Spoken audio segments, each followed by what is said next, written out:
Good afternoon. So now discussing this third lecture of stability of the slopes. That is unit number 6. Now deriving the one by one equation and calculating the factor of safety for the various types of soil for infinite slopes. Okay. So the first case, that is infinite slope in a cohesionless soil with dry soil, means there is no water content. Okay, so while solving this we require some basic mechanics. Okay, so we know the basic mechanics. Okay, so consider this is your inclined surface, this is your inclined slope. Okay, inclined infinite slope. Okay, this is your whole slope. This is your whole slope. This is your bottom portion of the slope, or we can call as your hard strata, and this is your ground level. Okay, this is your entire slope. This is your entire slope. Okay, this is the thickness of the slope, that is called as, we can call as z, thickness of the slope z. Okay, so what are the various types of the stresses generally developed into the slopes that we are going to be find out. Okay, this is called as the angle of slope, that is beta. Okay, here is a beta, is the angle of slope. Okay, means slope, the angle of slope means slope, that is angle made by the slope with the horizontal, that is called as angle of slope. Okay, so we know that what are the stresses develop into the soil. In unit number 3 we had discussed what that is stresses into develop into soil. So there are two types of stresses. First is that is called as the geostatic stresses, and second is called as external stresses. So here are only concerned with the geostatic stresses, that is vertical stresses. Okay, so we know that these vertical stresses that can be calculated by using so this is vertical stresses that is acting in a vertical direction. Okay, so it is denoted by letter sigma v. Okay, so sigma v equal to gamma into z. So we had learned in unit number 3. Okay, that is vertical stress, that is it is denoted by letter gamma into z. Okay, gamma is the unit weight of the soil, z is the depth of the soil. Okay, now in addition to that, so this we got, this is only for plane surface or surface is your exactly vertical.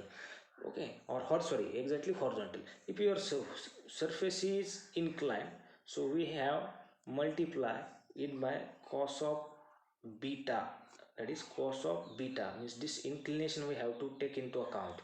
Okay, so our formula becomes sigma v equal to gamma z into cos of beta. Okay, instead of gamma z only, our whole formula become gamma z into cos of beta now. So beta is angle of slope. Okay, so in addition to that, so we know that there are two types of stresses are developed into the inclined surface. First is called as inclined stress. Okay, first is called as inclined stress, and second is called as normal stress.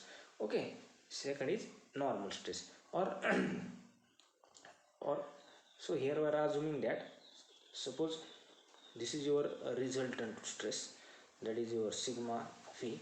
So it can be resolved into two parameters na. First one is called as sigma n, and second is tau. So sigma n is nothing but your normal stress, and tau is your shear stress. And this angle of internal stress, that is beta. So we know the value of sigma v. Sigma v equal to gamma z cos of beta. So from that, what is the value of sigma n? Sigma n equal to sigma v cos of beta, and tau equal to sigma v sin of beta. Okay, it can be resolved by the mechanics. We know the mechanics. Two forces, it can be resolved. So sigma n is resolved as sigma v sin of beta, sorry, cos of beta, and sigma tau equal to sigma v cos of beta. Okay, so here I am writing as, we know that this vertical stress sigma v at the depth z will be equal to gamma into z, and due to inclination slope angle will be sigma v equal to gamma z cos of beta. So its normal and tangential components are sigma v n equal to sigma v cos of beta and t or tau equal to sigma v sin of beta.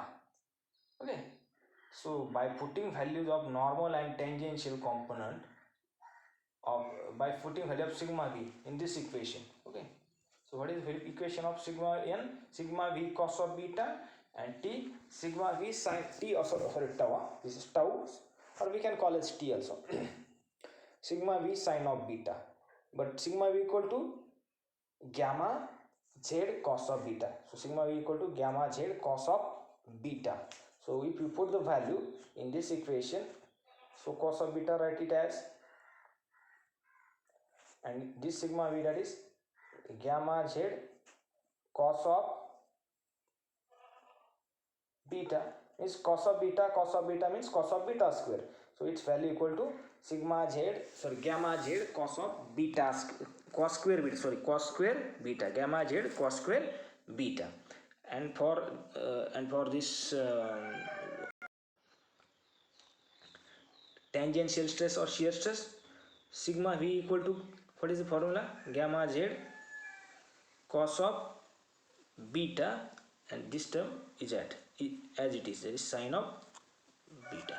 Okay, so remember these two formulas, it is very important, that is sigma n and sigma v. Okay, so sigma n and tau, that is normal stress and shear stress, along with this value of sigma v. So sigma v is basic gamma z cos of beta.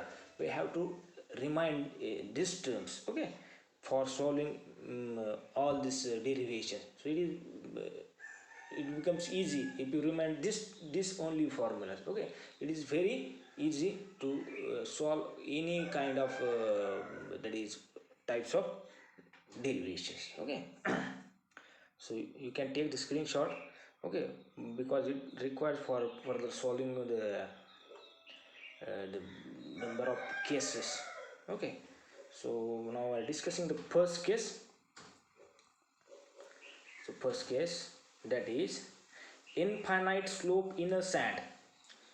Sand means what? That is cohesionless soil with dry soil, means there is no water table. Okay, so instead of this diagram, because so I'm drawing like that diagram. Okay, so here you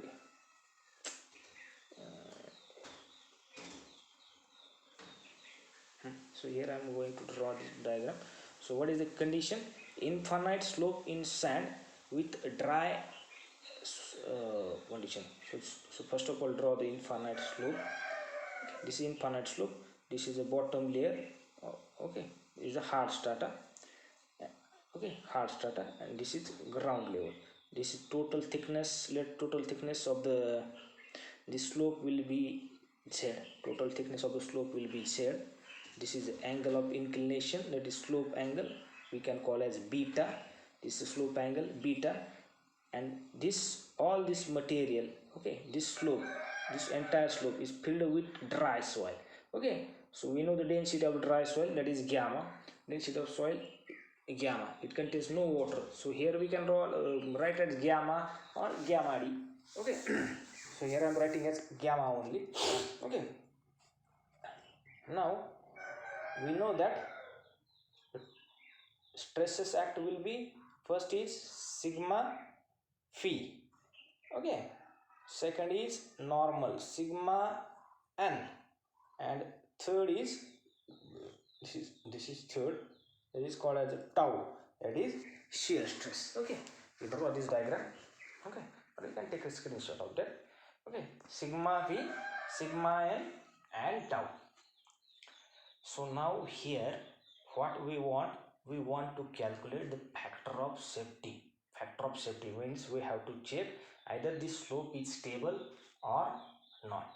Okay, so for that purpose we require all these parameters. We know this sigma v. What is the value of sigma v?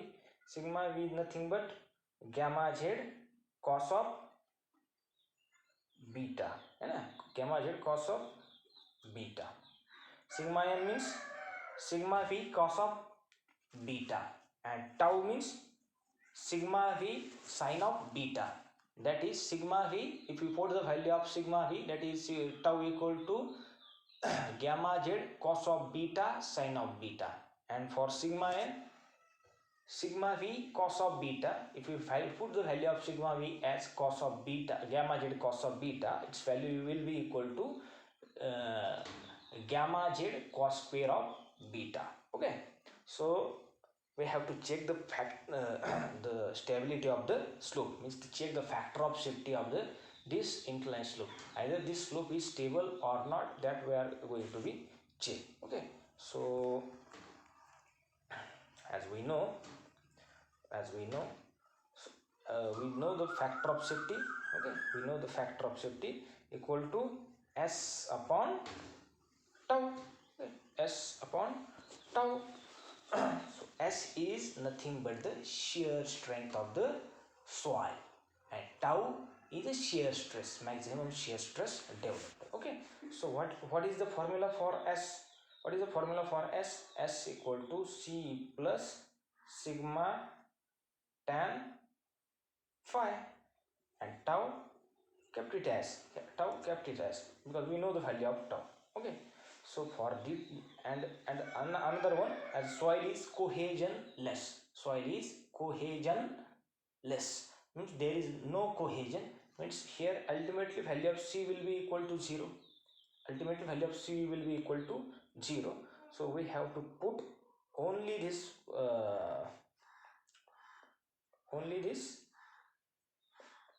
values, that is value of sigma, then value of tau, we get the factor of safety. Okay, so so now S is maximum shear strength, T is the shear strength developed along the failure.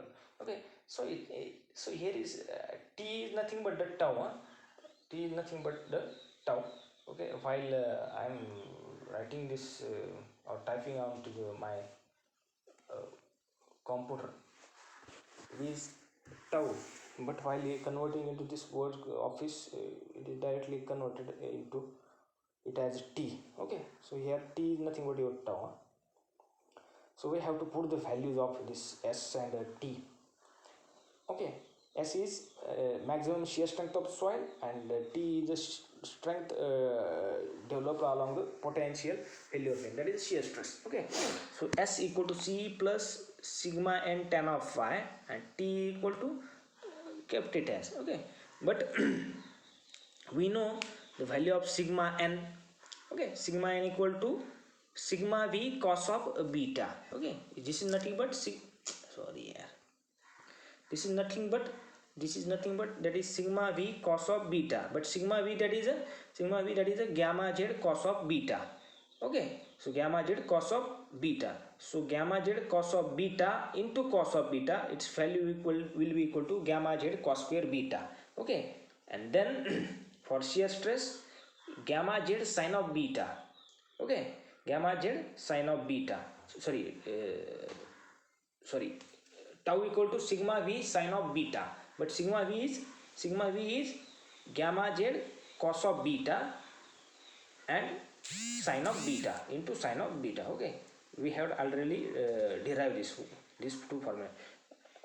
As I already told you, you can take the screenshot of these two formula. It is necessary for this deriving this factor of safety of the material. Okay, so it is important one. Okay, once again you can take screenshot, because it is required everywhere for most of the almost all the cases. It will be the same formula.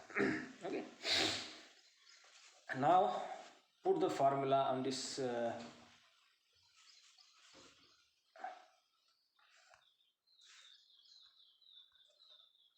so sorry.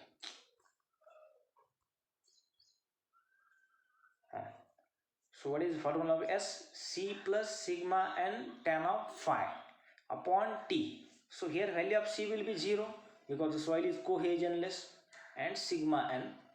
What is the value of sigma n? Sigma n value is gamma z cos square beta. Okay, gamma z cos square beta, right? Gamma z cos square. Here is the value.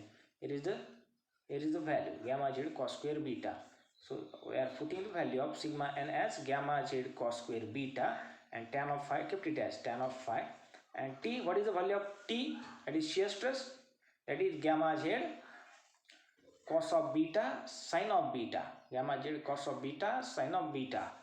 So if you put the value of t or tau, so gamma z cos square beta tan of phi upon gamma z cos of beta sin of beta. Okay, so if you cancel in numerator and denominator, that is same terms. So here gamma z get cancelled, 1 cos square beta, so 1 cos beta, and here is cos beta is get cancelled. Okay, so what is the remaining term now? So remaining term is cos of beta tan of phi upon sin of beta. Okay, cos of beta tan of phi upon sin of beta. Okay, cos of beta tan of phi upon sin of beta. Okay, if we take this cos of beta at the denominator, so we can write as this cos of beta at the denominator, we can write as tan of phi upon sin of beta cos of beta, tan of phi sin of beta cos of beta. But we know that sin upon cos is nothing but the tan, so your fs will be tan of phi upon tan of beta, tan of phi upon tan of beta. So it means that if you want to stable the slope, you have to take the value of a phi, that is angle of internal friction, is bigger or larger as compared to angle of slope. Angle of slope, that is beta, and angle of internal friction, that is phi.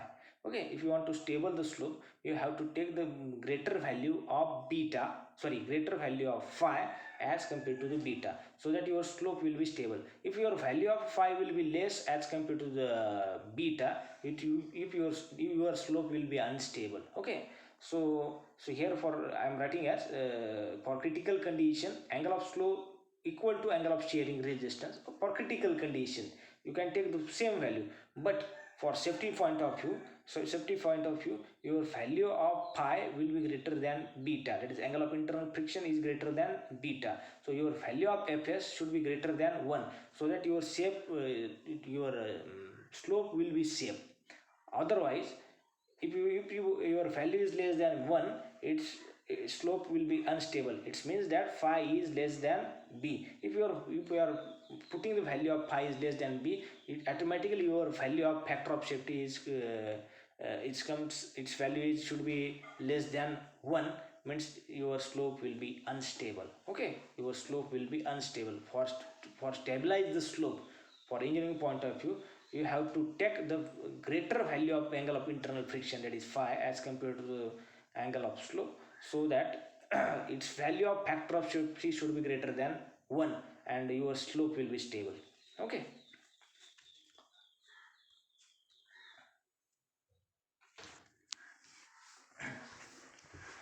this is the first case.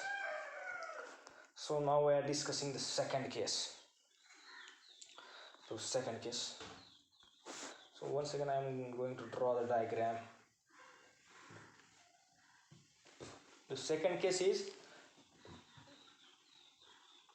infinite slope in cohesionless soil, or we can call it as sand, in fully submerged condition. So in the last case, our soil in this whole area will be dry. There is no any amount of water. So in this condition, our soil will contain the water, and water flow which is occur at this level. Okay, so this is our entire slope. This is a hard strata, this is the ground surface, this is the total thickness of the our slope. This is called an angle of slope, that is beta. This is a beta. Okay, angle of slope, this is beta, angle of slope beta. Now we have to calculate the stresses. First is sigma phi, then this is sigma n, and this horizontal is tau. Okay, horizontal is tau. So here only change is that instead of gamma means dry soil, in the first case we are considering gamma, that is dry unit wet. Here we are considering gamma saturated. Here we are considering gamma, sorry, gamma submerged. Sorry, here we are considering gamma submerged. Instead of gamma, we are considering gamma submerged, because there is a water, because water level is available at this point. Means this whole slope will contain water as well as soil. So here we are considering gamma submerged instead of gamma. Okay, and we know the formula for sigma v and sigma v and sigma n, sorry, say sigma v, sigma n and tau. The formula will be same. Okay, and the entire derivation also is going to be same. Only change is that you can write, instead of gamma submerge, and solve the entire derivation. Okay. So once again, we know that thickness of the slope will be z, c is the cohesion, phi is the angle of internal friction, gamma submerged is submerged unit weight of the soil, phi is the angle of slope. So, and this soil is a cohesionless, that is sandy soil. Value of c will be 0. To calculate the factor of safety, we know that Fs equal to S upon tau, or Fs equal to S upon T. So S equal to C plus sigma. So and once again, know that here we are taking the another changes. Here we are taking S equal to C dash plus sigma n dash tan of phi dash. Okay, in the previous case we are considering only S plus sigma, S equal to C plus sigma tan of phi. So here we are considering C dash plus sigma dash tan of phi of dash, because this soil contains water. As the water comes, effective stress will become, so means pore water pressure will become. So our equation will be, that is sigma dash sigma c dash sigma dash tan of phi dash. In the previous case there will be no water, so our plain formula, that is S equal to C plus sigma tan of phi. In this case water will be there, so we have to take the that is take into account that is effect of pore water pressure. If the pore water pressure comes, automatically effective stresses will become. Okay, so your formula get changed from C to C dash, sigma to sigma dash, and phi to phi dash. Okay, sigma dash is nothing but that is effective stress, that is total stress minus pore water pressure, that is sigma minus u. Okay, sigma minus mu. So C dash plus sigma n dash tan of phi dash. So now and once again we know that the same formula for the normal stress. So here that is gamma z cos square beta. Okay, so instead of gamma we can write gamma submerged, that is gamma submerged z cos square beta. And for shear stress, tau equal to gamma submerged z cos of beta sin of beta. So by putting this value, our equation become Fs equal to C dash. So Fs equal to S upon tau or S upon T, that is C dash plus sigma n dash tan of phi dash, that is value of S, and T. T means that is gamma submerged Z cos of beta sin of beta. So here value of C is equal to 0.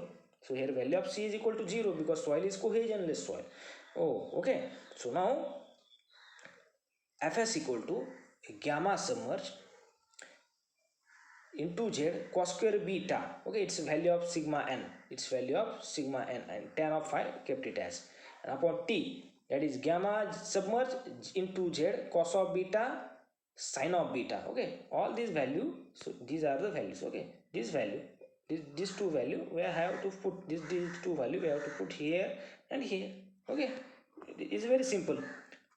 Then cancelling the terms means we have to cancel the same terms. So numerator and denominator, the gamma submerged get cancelled, z get cancelled, one cos of beta and cos of beta get cancelled.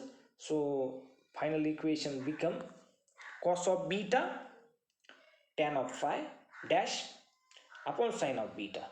So once again we can this cos of beta take as numerator denominator, the tan of phi dash upon sin of beta cos of beta. Okay, this cos of beta taking as denominator. So tan of phi dash upon sin of beta cos of beta is nothing but tan of beta. So a factor of safety equal to tan of phi dash upon tan of beta. So it is the same condition as the first case. So here is only difference in that tan of phi dash, that is phi dash is there, change is phi dash, and first case that is tan of only phi is there. Okay, so for critical condition, lastly for critical condition, angle of slope is equal to angle of shearing resistance. If you want to stable the slope for critical condition, not for critical condition, for extreme condition, you have to take value of theta is equal to value of beta, means angle of shearing resistance equal to angle of slope for critical condition, if you are having no any chances. Okay, but but if you want to get more safety, for that purpose you have to take the bigger value or larger value of angle of shearing resistance as compared to angle of slope. Okay, if you take the value much greater greater than of angle of slope, your value of factor of safety will be greater than 1. And if you take the value of angle of internal friction less than 1, your factor of safety is less than 1. It means that your slope will be unstable. And in such case, if you take the value of internal friction, that is angle of internal friction phi, and angle of slope, that is beta, that is same value, if you take the both value is same, your factor of safety is exactly equal to 1, but it is at critical case. Yes, it is at critical case. So this is called as a critical condition, so that is extreme condition, this is extreme condition. Okay, so one is a extreme condition, beyond the one your slope will be or beyond, or we can call it greater than 1, your slope will be stable, less than 1 slope will be unstable. Okay, so for a design point of view, you have to keep in mind that your value of phi will be greater than beta. If value is less than beta, your slope will be unstable.